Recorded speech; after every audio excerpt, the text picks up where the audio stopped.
네, 안녕하세요. 586 전체주의 집단의 폐악질을 끝장낼 수 있는 그런 순간이 다가오고 있습니다. 이 와중에 우리 보수 공화 시민을 위해 기운나는 뉴스와 해설을 매일매일 제너드리러 최선을 다하고 있는 세뇌 탈출입니다. 지금 중국 가관이죠. 무슨 샹하이 전체를 막 봉쇄를 하고 아주 가관입니다. 이 중국 친중 세력, 또 국내의 중국 간첩스러운 세력, 이제 갈 곳이 점점 없어지고 있습니다. 그 같은 사태를 우크라이나와 빗대 가지고 이야기를 좀 모시도록 하겠습니다. 오늘 경기대학교 조성환 교수님 모셨습니다. 안녕하세요. 네, 안녕하세요. 예, 잠시 세뇌 탈출 자율구독료 부탁 말씀 올리겠습니다. 아시다시피 세뇌 탈출은 처음에 게시될 때 통상 광고가 붙지 않습니다. 운이 좋으면 하루 만에, 운이 좀 나쁘면 일주일, 열흘 만에 붙습니다. 많이 도와주시면 보다 좋은 컨텐츠로 찾아뵙는 데 큰 도움이 되겠습니다. 감사합니다. 이 우크라이나 볼 때 말이죠. 예. 러시아, 그러니까 글로벌리스트들이 밉다고 이제 러시아 편을 드는 그런 풍조가 좀 있어서 정말 안타깝거든요. 그렇죠. 예. 그리고 이제 우리 많은 글로벌리스트들에 대해서 이제 그 저항, 그러니까 이 경계 심리를 가진, 예. 경계심을 가진 우리 이제 그 우파 보수 성향 시민들이 또 그런 쪽으로 많이 기울어져 있는 것도 사실이에요. 그렇죠. 또 그분들 중에 상당수가 트럼프 지지자인 것도 사실이에요. 그렇죠. 그래서 어저께 혹시 제 세뇌 탈출 보셨는지 모르겠는데, 어제 뭐 예, 그 탁월한 분석이었습니다. 예, 그 도널드 트럼프 주니어가 네, 예. 그 오하이오 지금 그 연방 상원 의원 그 경선에서 제이디 밴스, 예, 예. 예, 제이디 밴스를 사실상 지지하는 그런 걸 올렸는데, 그 자기 올리는 트위터에 제이디 밴스의 동영상, 예, 1분 한 조금 넘어나간 동영상을 올렸다고요. 거기서 이제 제이디 밴스가 뭐라 그러냐면, 네오콘들은 우크라 전쟁을 확대하기 원한다. 예. 우크라의 비행 금지 구역 설정하고. 근데 이것은 트럼피즘 혹은 아메리카 퍼스트가 아니다. 예. 이건 아메리카 퍼스트가 아니다. 미국의 국익이 직접적으로 관계돼 있지 않은 곳에 미국의 그 아들과 딸들이 젊은이들이 나가서 숨지게 만드는 것은 이건 도리가 아니다. 예. 그리고 비행 금지 구역을 설정을 하면 러시아 비행기를 유럽이 격추하게 되고, 그러면 러시아가 유럽 비행기를 격추하게 되고, 그럼 나토 제5조에 의해서 미국이 결국은 러시아랑 정면 대결하게 된다. 예. 그런 이야기를 하죠. 그래서 트럼프 지지하시는 분들 절대로 러시아 지지하지 마십시오. 특히 절대로 푸틴. 지지하지 마십시오. 자, 그건 그렇고. 그래서 우크라이나가 지금 뭘 증명한 것 같아요? 우크라이나가 증명한 포뮬라, 공식 한번 좀 간단히 정리해 주시죠. 어떻게 보면은 전쟁에서 꼭 이 문제는 짚고 넘어가야 될 문제인데 21세기 우크라이나에서 다 증명이 됐습니다. 우선 국민 저항 전쟁입니다. 이게 피플스 워라고 우리 인민저항 전쟁이라고 하는데, 전쟁은 결국은 전투에서 이기는 게 전쟁이, 전투의 향배를 놓고 판단하는 게 아닙니다. 사람들이 항복하느냐, 전쟁 싸울 의지가 있느냐 없느냐의 문제가 가장 본질적인 거예요. 근데 그런 측면에서 저항, 인민의 저항이, 국민의 저항이 지속되는 한 전쟁의 승패를 무력으로, 군사력으로 판단할 수 없다라고 하는 게 하나 증명이 됐고, 두 번째, 국제 여론이나 국제 제재가 사실 옛날에도 있어왔지만 지금은 너무나 적극적입니다. 그래서 네. 그 두 번째가 있고, 그 다음에 또 전쟁은 또 밖의 문제와 관련되는데 서방이 저강도 군사 원조를 하고 있어요.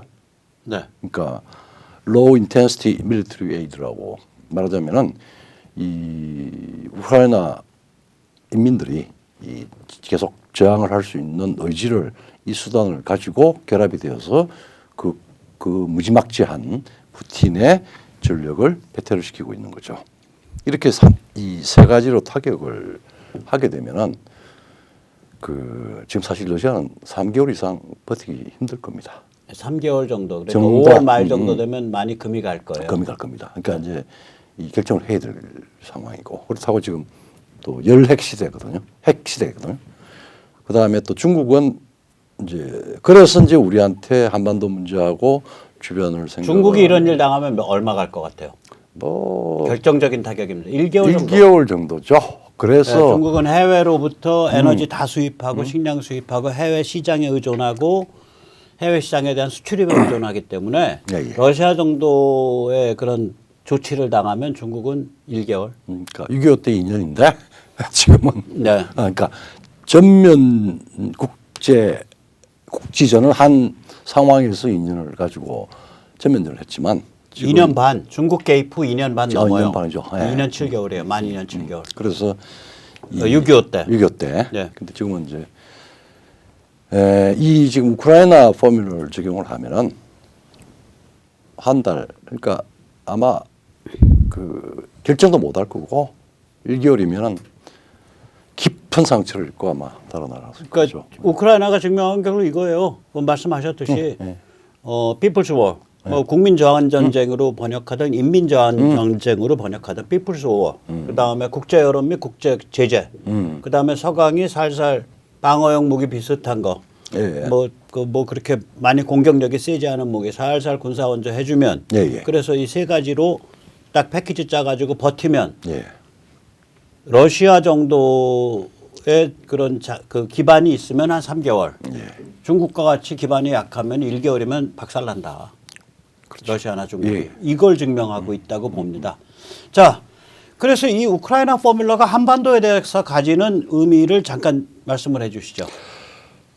지금 한반도에서 일어날 수 있는 가장 유력한 급변 사태입니다. 북한의 네. 임플로전이죠. 이렇게 말하자면 네파. 내파하는 거죠. 네, 내폭, 내파. 뭐 둘로 내폭, 내파이죠. 그러니까 한자는 같습니다. 이제 여기에 대해서 뭐 여러 가지 이제 중국이 자동으로 혹은 의도적으로 무력 개입을 할 거다. 뭐 그런 경우에 북한 사람들이 과연 저항을 하고 저항의 가능성이 높고 그다음에 국제 여론, 국제 제재가 악화가 되고 그다음에 북한 내 저항 세력에 대한 미국 서방 또 우리의 저강도 지원이 이렇게 있으면은 중국은 한 달 버티면 많이 버틸 거다라고 하는 거죠.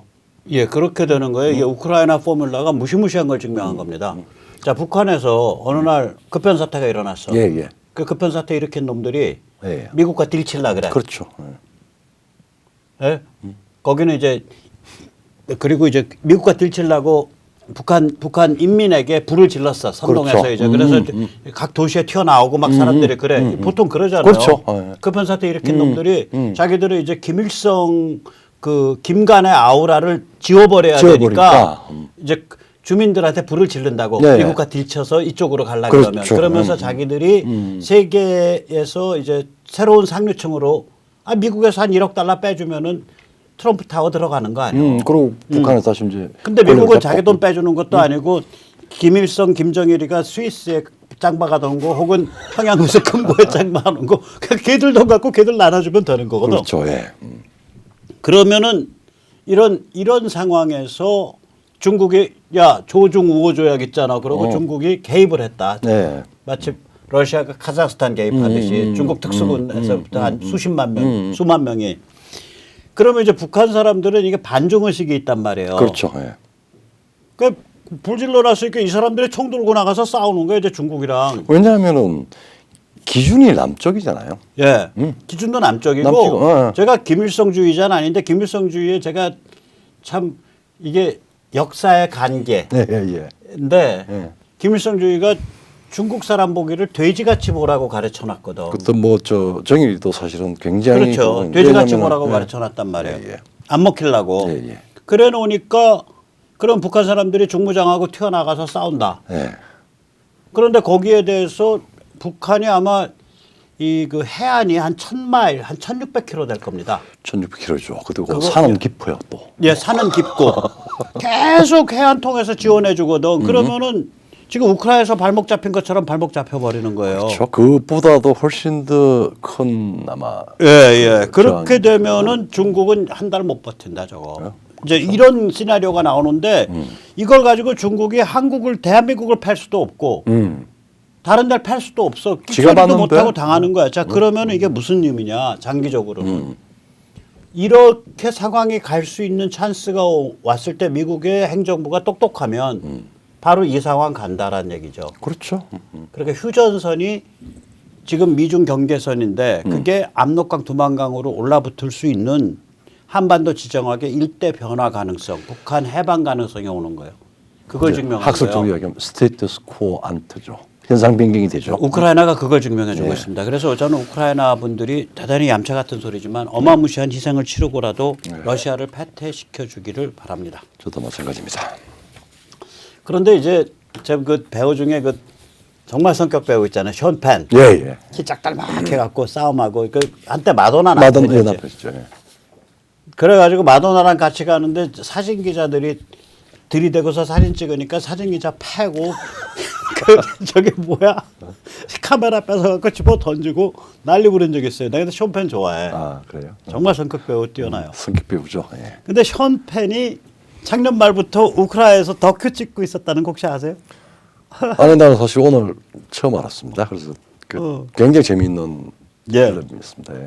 근데 션 펜이 워낙에 특이하니까 젤렌스키가 안 만나줬었어. 어. 여러 번 인터뷰하자 그랬는데 그러다가 그 러시아 침공이 2월 24일인데 그 전날 전날 예. 2월 23일 날 만나줬어요. 첫 인터뷰를. 예예예. 그리고 침공 이후에 계속 현장 다큐 찍고 우크라 지원 사업 하고 있어요. 이 션 펜이. 예. 근데 이 션 펜이 침공 순간부터 사람들이 완전히 달라졌다. 젤렌스키도 달라지고 우크라 사람도 완전히 달라졌다. 그래서 나는 그 눈빛 보고 승리를 확신했다. 문제는 승리의 대가일 뿐이다. 대사를 안 써줬는데 작가가 돼서 배우가 이야기를 했네. 예? 저런 성격 배우들은 사람 읽거든요. 그렇죠. 예. 저게 그냥 얼굴로 먹고 살고 몸매로 먹고 사는 배우가 아니잖아요. 예를 들어서 아놀드 슈왈츠네거라든지 예. 뭐 실베스타 스텔론이 사람을 읽는다 그러면 나 안 믿어.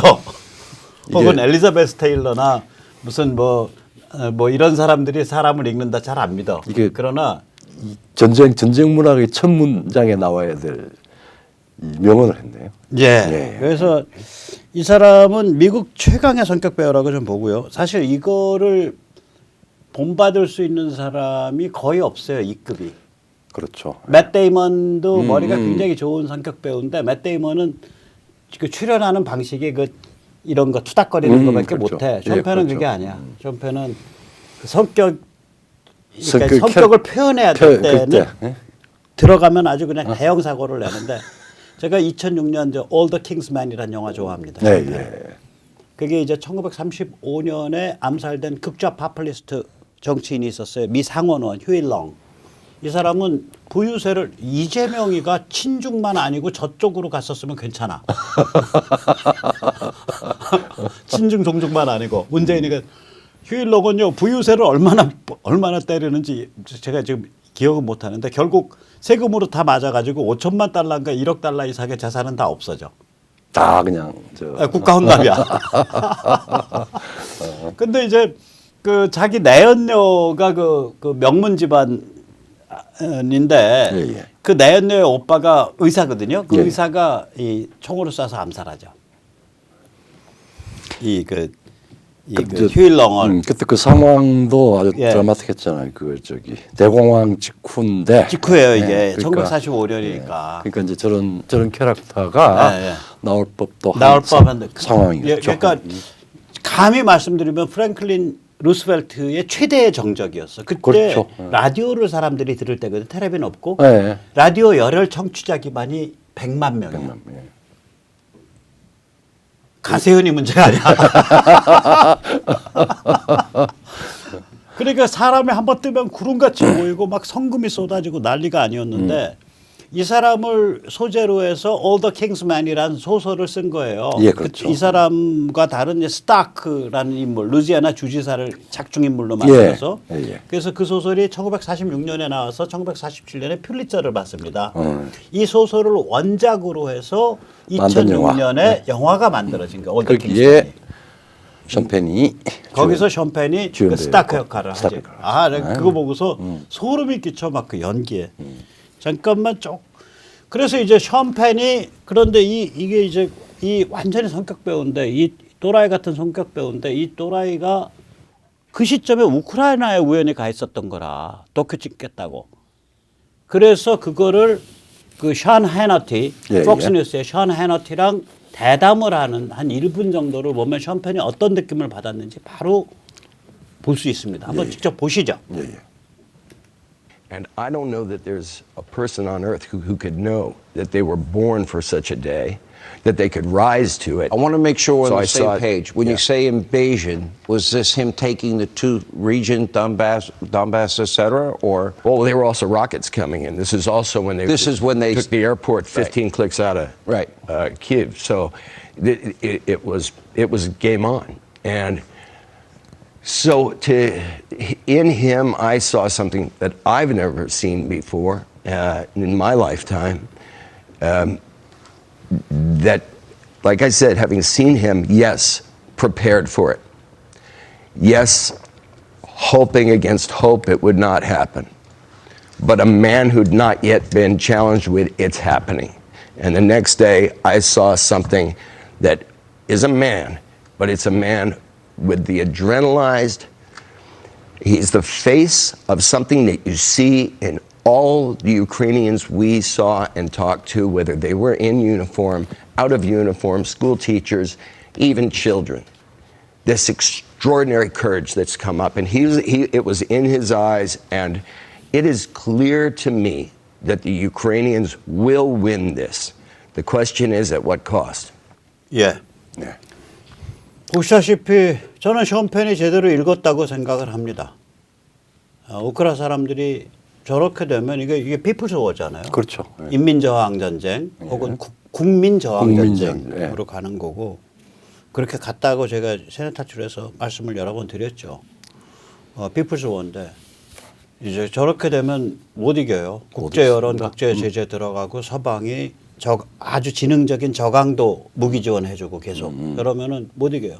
문제는 우크라 사람들 많이 죽고 피해 보죠. 다치죠. 그러나 눈앞에 이제 길은 그 길로 가고 있는 거예요. 불명예스러운 푸틴의 태각이 예정돼 있네요. 근데 저렇게 뭐 하나 증명하기가 쉽지가 않아요. 예, 예. 한국 사람도 우리가 제가 그러니까 우리 조 박사님이랑도 말하지만 한국 사람이 한 인류를 위해서 한 3가지 정도를 증명했거든. 그렇죠. 20세기 세계사에서 중요한 세계를 증명을 했죠. 그 중에 하나는 굉장히 피비린내 나는 대가를 치르고 200만 죽고서 증명했으니까 인구의 남북 인구 합쳐갖고 그렇죠. 300만 10분의 1 죽고 증명한 거예요. 한번 설명을 해주시죠. 첫 번째 이제 6.25죠. 스탈린 모택동이 주도를 한 군사 침공을 해서 공산화를 하려고 했는데 그거를 파산을 시켰습니다. 예, 그러니까 6.25 이후에는 군사 침공을 통한 공산화를 시도를 안 해요, 쟤들이. 네. 6.25가 처음이자 마지막이에요. 그러니까 강대국의 전쟁을 해서는 안 된다라고 하는 걸 만들었고 예, 물론 핵 문제도 있지만 예, 그다음에 그 지역에서의 그 저항이라고 하는 게 예. 피플스 그러니까 우리도 바닥 사실 빨갱이를 이용하지 않으면 예. 공산화 못한다. 못한다 그런 이야기죠. 그러니까 베트남 같이 인도차이나 같이 바닥 빨갱이를 이용한 지원은 예, 하는데 예, 예. 막무가내 침공은 안 하는 못하죠. 그렇게 됐어요. 예. 그다음에 두 번째 이제 그 폐허를 딛고 이 급속 발전하는 전후만의 부흥이죠. 세계 시장 속에서 수출 경제를 그동안은 대부분 다 그 수입 대체 산업을 했는데 수출 경제를 통해서 성장 모델을 증명을 했습니다. 예, 아시지만 이거는 이제 코리안 모델이고 박정희 모델입니다. 그렇죠. 아시지만 이제 세계 시장이라는 게 1948년 관세 및 무역에 관한 일반 협정, 예, 예. 가트, 지금의 WTO의 전신. 전신이죠. 가트 때부터 세계 시장이 급속 발전하잖아요. 그렇죠. 예. 근데 처음에 그게 어느 정도 발전할지를 몰랐었어 사람들이. 그렇죠. 그 그래프를 그려보면 세계 교역량이 그 1948년부터 지금까지 이렇게 뜹니다. 네. 폼을 이렇게 떠요 그래프가. 근데 그래프가 이렇게 뜰지를 아무도 몰랐어. 1960년, 61년만 해도. 네, 예. 그거를 냄새를 맡은 게 돌아가신 이병철 회장과 박정희 대통령이에요. 그렇죠. 예. 그래서 둘이서 쏙닥거리고 앉아서 야 수출로 한번 해보자. 그렇게 간 거야. 그게 이제 저기 이승만 대통령 때까지만 해도 그리고 저 우리 민주당 4.19 이후에 하더라도 되게 이제 말하자면 후발국이 겪는 수입 대체 상품 내부에서 이제 뭐 톡톡톡 해가지고 부가가치가 높은 그 공산품을 만들어 가지고 하나하나 단계로 간다라고 하는 게 일반론이었고 우리도 예. 그렇게 했는데 그거를 대한민국 상황을 놓고 박정희 대통령이 그 초기에는 그걸 심각히 고려를 했는데 이걸로선 답이 없다라고 결론을 내리고 이 이병철 어드바이스를 어드바이스를 받아들인 거예요. 그래서 이병철 이제 회장의 어드바이스를. 일본 그래서 저는 방식 삼성이 예. 반도체나 무슨 우리 삼성 때문에 사실 한국 경제 돌아가는 측면이 많은데 반도체나 그 휴대폰 이런 거에 의한 디스플레이 이런 거에 의한 기여도 있지만 돌아가신 이 회장이 수출 경제 노선을 박 대통령한테 그때 뭐냐면 부정축제로 몰려가지고 이제 그 맞아요. 이 회장이 그것 때문이다. 터키에 도망가 있었잖아. 그랬다가 이제 박정희 대통령이 안 잡아놓을 테니까 들어오셔. 그래갖고 이제 김포에 비행기로 들어오자마자 맞아, 예. 들어가서 박정희 대통령을 독대한 자리에서 이거 수출 경제 가야 됩니다라고 얘기를 했다고. 그렇죠. 그러니까 네. 산업의 관계를 하셨네. 뭐 예, 예. 근데 박정희 대통령 때 내내 삼성은 견제 많이 받았죠. 많이 왜 받았죠. 그러냐면은 그 4.19, 5.16 때까지 예를 들면 우리나라 시중은행 거의 모든 시중은행의 절대 지배주주가 삼성이었었어요. 그렇죠. 뭐그 사람들은 뒤에 잘 이해를 못하지만 굉장히 그래서 이제 국가는 박정희 대통령은 이제 정부를 세계 시장이라고 하는 수출 네. 종속으로부터 발전을 할 수 있다라고 하는 그 어떤 그 빛을 보았고 네. 그다음에 이제 그걸 추진을 시켰고 그 뒤에 또 이제 상당한 네. 그 70년대 초반 60년대 말에 안보 위기 경제 위기에도 불구하고 그다시 또 한 단계 더 올라가서 중화공업까지도 간 네. 그런 중요한 기반이 사실은 그러니까 이제 수출 경제입니다. 한국 사람들이 이 세계 시장 속에 수출 경제를 통해서 경제 성장을 해야 된다라는 걸 박정희 대통령 지도력 아래 증명하기 전까지의 경제 개발 모델은 예, 예. 아까 말씀하신 로스토우 모델이에요. 로스토우 모델이죠. 네, 로스토우 모델인데 이게 뭐냐면은 농업과 경공업을 밑바닥에 까는 거야. 그리고 그러니까, 옆구리에 수입 대체를 끌어넣는 거예요. 그렇죠. 그런데 수입 대체는 특히 어떤 규모의 나라가 여기에 욕심을 내냐면 인도, 브라질 같이 인구가 1억이 넘는 나라들이 욕심을 내요. 그렇죠. 예. 그래서 인도, 브라질이 수입 대체로 들어갔다가 폭망한 나라야 이게. 그렇죠. 예. 이게 둘이 그 길을 안 간 거예요. 그러니까 로스토우 경제개발 모델도 안 택하고 수입 대체도 안 택하고 전략적 수출 경제로 간 거야. 이게. 그렇죠. 예. 그러니까 이게 상대적인 뭐 없던 모델이에요. 없던 이게. 모델입니다. 없던 모델입니다. 되게 뭐 우리가 저기 우리 한국의 압축 성장 혹은 뭐 산업화 이걸 자꾸 일본 모델로 빗대서 이야기하는데 일본하고는 완전히 다른 맥락에서 문맥에서 우리 쪽에서 만들어진 겁니다. 예. 그 다음에 이제 우리가 인류에게 기여한 거 세 번째를 꼽으시라 그러면. 절차적 민주주의죠. 예, 예. 지금 이제 뭐 우리 문 집권 때 이 절차적 민주주의가 완전한 민주주의에서 흠결 있는 민주주의로 지금 전락을 했지만 지중해 유럽 문화가 아닌 곳에서 어쨌든 완전한 민주주의, 절차적으로 작동하는 민주주의를 만든 그 모델을 우리가 증명했습니다. 그런 거죠. 예, 예, 예. 자, 지금까지 한국인이 이렇게 인류에게 세 개를 증명했다. 우크라이나 사람 지금 증명 모델은 훨씬 더 피비린내 나는 21세기 기준으로는 어마무시한 피비린내가 나는 걸 증명하고 있죠. 하나를. 예. 아까 그 포뮬라, 우크라이나 포뮬라를 한국은 이미 세 개의 포뮬라를 증명을 했습니다. 앞으로 한국이 한 두 개쯤의 포뮬라, 굉장히 중요한 포뮬라 증명할 것 같은데 한번 좀 정리를 해주시면 우선 첫 번째 포뮬라 뭘까요? 지금 뭐 우리가 분단되어 있죠. 그러니까 일본, 서방, 뭐 미국 이런 곳이 아닌 나라에서 한반도에 북한을 해방한 이후에 한반도 전체를 놓고 독일을 능가하는 G5로 들어갈 수 있는 로드맵 이 길을 개척할 수 있고 가능성도 있다라고. 예, 이거는 뭐 세계의 그 골드만삭스나 뭐 세계 주요한 그 싱크탱크가 다 이 얘기를 해요. 그렇죠. 그러니까 우리 앞서 있는 나라들은 예를 들어서 미국, 중국, 즉 전체 국력을 얘기하는 거예요. 일본, 일본 그다음에 인도. 일본이 우리보다 한 인구가 1.5배쯤 되죠. 그렇죠. 1.5배쯤 돼요. 그러니까 우리 남북한 합친 거보다. 그렇죠. 예. 우리가 한 8천만, 7천만 되는데 걔들이 1억 1억 2천, 1억 3천, 3천, 1.5배쯤 되고 그 잠재력이 어마무시하기 때문에 그 미국 그다음에 인도, 중국, 일본 그리고 나서는 한국일 거다. 그렇죠. 뭐 그렇게 보고 있어요. 코리아 지금. 연방이 됐던 네, 국가연합이 됐던 간에. 그다음에 이제 우리가 증명할 수 있는 게 이제 이게 뭐냐면 현대 문명이 이게 인간을 무도덕하게 만들고 예, 예. 삶에 대해서 빼딱하게 만드는 측면이 있다고. 여러분 그렇죠. 개인을 산산이 원자적 존재로 해체시켜 버리니까 예,